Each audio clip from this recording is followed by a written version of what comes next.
നമസ്കാരം. ഗസ പിടിച്ചെടുക്കുന്നതിനു വേണ്ടിയുള്ള നീക്കങ്ങളുമായി ഇസ്രായേൽ മുന്നോട്ട് പോവുകയാണ്. അവിടെ ഒരുപാട് ആളുകൾ പട്ടിണി കിടക്കുന്നുണ്ട്. കുട്ടികൾ ഉൾപ്പെടെയുള്ള ഒരുപാട് നിരപരാധികൾ ഓരോ ദിവസവും മരിച്ചു വീഴുന്നുണ്ട്. പട്ടിണി മൂലം മരിച്ചു വീഴുന്നുണ്ട്. ഇസ്രായേലിന്റെ ആക്രമണത്തിന് ഇരയായിട്ട് ഒരുപാട് ആളുകൾ മരിച്ചു വീഴുന്നുണ്ട്. ഇതൊക്കെ കണ്ണു തുറന്ന് കാണാൻ ശ്രമിക്കണമെന്ന് ലോകം ഇസ്രായേലിനോട് ആവർത്തിച്ചു പറഞ്ഞിട്ടും അങ്ങോട്ടൊക്കെ മുഖം തിരിച്ച് ഗസ പിടിച്ചെടുക്കുന്നതിന് വേണ്ടിയുള്ള നീക്കങ്ങളുമായി ഇസ്രായേൽ മുന്നോട്ട് പോവുകയാണ്.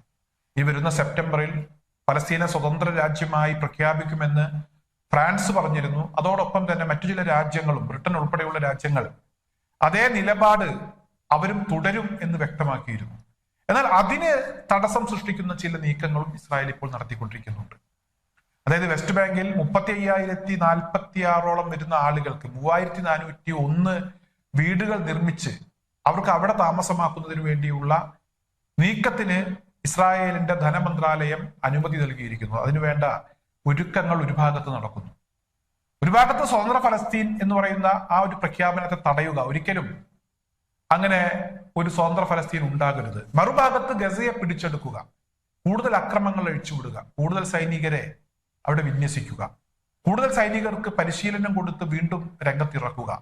ഒരുപാട് എതിർപ്പുകൾ സ്വന്തം രാജ്യത്തു നിന്നും ഇസ്രായേൽ ഭരണകൂടത്തിന് നേരിടേണ്ടി വരുന്നുണ്ട്. എന്നാൽ അതൊന്നും വകവെക്കാതെ അങ്ങോട്ടൊക്കെ മുഖം തിരിച്ച് അതൊന്നും കാര്യമില്ല എന്ന് പറഞ്ഞുകൊണ്ട് ഇവിടെ ഗസയെ പിടിച്ചെടുക്കുന്നതിന് വേണ്ടിയുള്ള നീക്കങ്ങളുമായി ഇസ്രായേൽ മുന്നോട്ട് പോകുന്ന കാഴ്ച തന്നെയാണ് ഇപ്പോൾ നമുക്ക് കാണാൻ കഴിയുന്നത്. എന്തായാലും ഇസ്രായേലിന്റെ ഈ ഒരു നീക്കത്തിൽ പതറാതെ, ഒട്ടും ഭയപ്പെടാതെ പോരാട്ട മുഖത്ത് നിലകൊള്ളുന്ന സംഘങ്ങൾ ഇപ്പോഴും ഇസ്രായേലിന്റെ നീക്കത്തെ പ്രതിരോധിച്ചുകൊണ്ടിരിക്കുന്നു, ശക്തമായി പ്രതിരോധിച്ചുകൊണ്ടിരിക്കുന്നു. ഹമാസിന്റെ ഭാഗത്ത് നിന്ന്, ഹമാസിന്റെ സായുധ വിഭാഗം അൽഖസാം ബ്രിഗേഡിന്റെ ഭാഗത്ത് നിന്ന് ഇപ്പോൾ ഒരു അറിയിപ്പ് പുറത്തു വന്നിട്ടുണ്ട്. അതായത് ഗസയെ പിടിച്ചെടുക്കുന്നതിന് വേണ്ടിയുള്ള നീക്കങ്ങൾ ത്വരിതപ്പെടുത്തിയ ഇസ്രായേലിനെതിരെ ഞങ്ങൾ വെറുതെ ഇരിക്കുന്നില്ല. ഇസ്രായേലിന്റെ മെർക്കവ ടാങ്കുകൾക്ക് നേരെ മോട്ടോർ ആക്രമണം നടത്തിയിരിക്കുന്നു അൽഖസാം ബ്രിഗേഡ്. 4 ആക്രമണങ്ങളാണ് ഇസ്രായേലിന് നേരെ ഉണ്ടായിട്ടുള്ളത്. ഈ ആക്രമണത്തിൽ ഇസ്രായേലിന് കാര്യമായ രീതിയിലുള്ള കേടുപാടുകൾ, സൈനികർക്ക് ജീവഹാനി സംഭവിക്കുന്ന ഉൾപ്പെടെയുള്ള ചില സംഭവങ്ങൾ ഉണ്ടായിട്ടുണ്ട് എന്ന ഒരു അവകാശവാദം ഇപ്പോൾ അൽഖസാം ബ്രിഗേഡിന്റെ ഭാഗത്തു നിന്നുണ്ടായിട്ടുണ്ട്. അതോടൊപ്പം തന്നെ ഗസയിൽ ഇപ്പോൾ നടക്കുന്ന ഈ ആക്രമ സംഭവങ്ങളുമായി ബന്ധപ്പെട്ട് ഹൂത്തികളുടെ ഭാഗത്തു നിന്നും അവരും വെറുതെ ഇരിക്കുന്നില്ല എന്ന ഒരു കാര്യം തന്നെയാണ് നമുക്ക് മനസ്സിലാക്കാൻ കഴിയുന്നത്.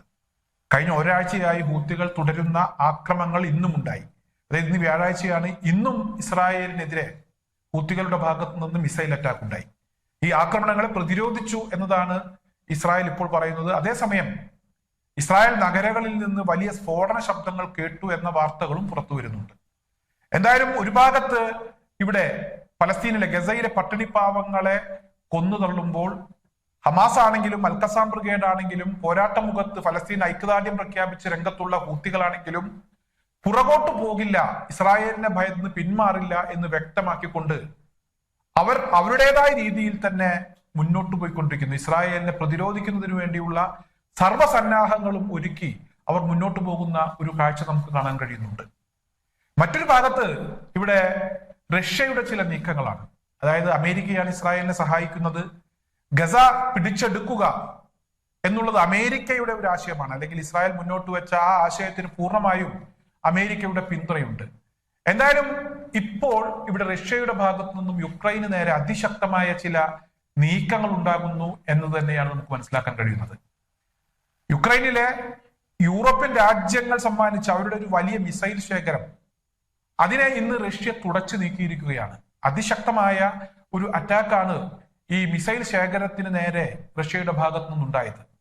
അമേരിക്കൻ പ്രസിഡന്റ് ഡൊണാൾഡ് ട്രംപും അതുപോലെ തന്നെ റഷ്യൻ പ്രസിഡന്റ് വ്ളാഡിമിർ പുടിനും തമ്മിലുള്ള ചർച്ചകൾ ഏതാനും മണിക്കൂറുകൾക്കകം ഈ ചർച്ചകളൊക്കെ നടക്കാൻ പോവുകയാണ്. ഈ ചർച്ചകൾ നടക്കാൻ പോകുന്നതിന് മുന്നോടിയാണ്, അല്ലെങ്കിൽ അതിന് തൊട്ട് മുമ്പാണ് റഷ്യയുടെ ഭാഗത്ത് നിന്ന് യുക്രൈന് നേരെ വലിയ ഒരു അറ്റാക്ക് ഉണ്ടായിരിക്കുന്നത്. എന്നാലും ഈ അറ്റാക്കിൽ ഭയന്നാണോ, റഷ്യയെ അമേരിക്കയുടെ വഴിക്ക് കൊണ്ടുവരുന്നതിന് വേണ്ടിയാണോ എന്നറിയില്ല, അമേരിക്കൻ പ്രസിഡന്റ് ഡൊണാൾഡ് ട്രംപ് റഷ്യക്കെതിരെ ഏർപ്പെടുത്തിയിട്ടുള്ള ഉപരോധങ്ങളിലൊക്കെ ഇളവുകൾ പ്രഖ്യാപിച്ചിട്ടുണ്ട്. റഷ്യയുടെ പക്കൽ നിന്നും എണ്ണ വാങ്ങുന്നു എന്ന ഒറ്റ പ്രശ്നം കൊണ്ടാണ് ഇവിടെ ഇന്ത്യക്കെതിരെ ഒരു വലിയ തീരുവ ചുമത്തിക്കൊണ്ട് ട്രംപ് നേരത്തെ രംഗത്തെത്തിയത്. എന്തായാലും ഇപ്പോൾ റഷ്യയുമായി അമേരിക്കക്ക് പ്രശ്നമില്ല. റഷ്യയുമായി ഒന്ന് അടുക്കുന്നതിന് വേണ്ടിയുള്ള ശ്രമങ്ങൾ അമേരിക്ക തുടരുന്നു. റഷ്യക്കെതിരെ കൊണ്ടുവന്നിട്ടുള്ള സാമ്പത്തിക ഉപരോധങ്ങൾ അത് നിലനിൽക്കില്ല, അത് വിലപ്പോകില്ല എന്ന് ട്രംപിന് മനസ്സിലായിരിക്കുന്നു. മറ്റൊരു ഭാഗത്ത് ഇവിടെ ഇസ്രായേലിന്റെ ഭാഗത്ത് നിന്ന് അവരെങ്ങനെയാണോ വെസ്റ്റ് ബാങ്കിലും അതുപോലെ തന്നെ ജെറുസലേമിലും ഒക്കെ ആധിപത്യം സ്ഥാപിക്കുന്നതിന് വേണ്ടിയുള്ള നീക്കങ്ങൾ അവർ നടത്തിക്കൊണ്ടിരിക്കുന്നത്, അതേ രീതിയിൽ തന്നെ അമേരിക്കയെയും യുക്രൈനെയും ഒക്കെ ഭയപ്പെടുത്തിക്കൊണ്ട് റഷ്യ യുക്രൈനിലും ചില നീക്കങ്ങൾ നടത്തിക്കൊണ്ടിരിക്കുന്നു. നിലവിലെ സാഹചര്യത്തിൽ യുക്രൈന്റെ ഒരു അവസ്ഥ എന്ന് പറയുന്നത് അവരുടെ അധികാരം കടലാസിൽ മാത്രമാണ്. കാര്യങ്ങളൊക്കെ നിയന്ത്രിക്കുന്നതും അതുപോലെ തന്നെ നീക്കുപോക്കുകൾ നടത്തുന്നതും റഷ്യയാണ്. റഷ്യ തീരുമാനിച്ചതിനപ്പുറത്തേക്ക് യുക്രൈന് സഞ്ചരിക്കാൻ കഴിയാത്ത ഒരവസ്ഥയാണ്. റഷ്യ മുന്നോട്ട് വെക്കുന്ന നിബന്ധനകൾ അംഗീകരിച്ച് യുക്രൈൻ അത് അംഗീകരിക്കുകയാണെങ്കിൽ വെടിനിർത്തലുമായി സഹകരിക്കാം എന്നുള്ളതാണ് റഷ്യയുടെ നിലപാട്. ഈ നിലപാടിൽ ഒരു അയവ് വരുത്താൻ കഴിയുമോ എന്ന ഒരു കാര്യത്തിനു വേണ്ടിയുള്ള ശ്രമമാണ് ഇപ്പോൾ ഡൊണാൾഡ് ട്രംപ് നടത്തിക്കൊണ്ടിരിക്കുന്നത്. എന്തായാലും റഷ്യയുടെ നീക്കം ഫലം കണ്ടു. അമേരിക്ക ഭയന്ന് പുറകോട്ട് പോകുന്ന ഒരു സാഹചര്യമുണ്ടായി. റഷ്യക്കെതിരെ കൊണ്ടുവന്ന ഉപരോധം തൽക്കാലത്തേക്ക് പിൻവലിക്കാൻ അമേരിക്ക തയ്യാറായിരിക്കുന്നു.